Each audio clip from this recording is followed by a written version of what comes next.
Mulla ei tullut tänään vähän postia. Avataan se yhdessä. Jos mä saan tän auki siis. En mä kyllä saa sitä ilman saksia, mutta...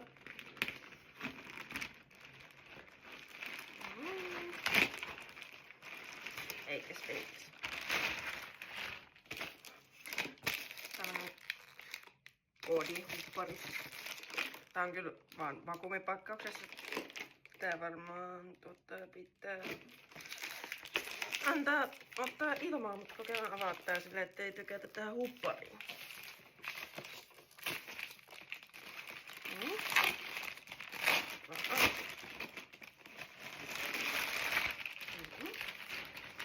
Hienosti paketoitu. Aurinko tulee vaan suoraan päppäläsiin, mutta ei se haittaa mitään. Tää on ihan tämmösiä rysetillä kiinni. Eihän on pehmeä. Mutta joo. Naru pois.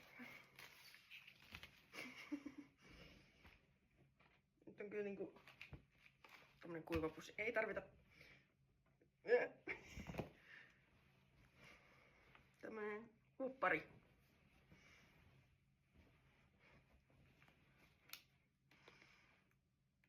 Tosi pehmeä. Tää on tämmönen iso. Mutta siis tässä on tämmönen hieno kuosi. Meneekö päälle? Autaudutaan tänne. Missä se on se reikä? Tuolla. Näinpäin.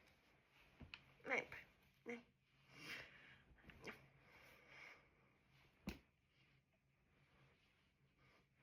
Tämmönen huppari. Tämmönen, missä voisit kotona olla. Tää on tosi lämmin. Täällä on siis tämmönen karvasisälmys. Mun yhdellä friendillä oli tämmönen, niin sit piti itsekin hommat.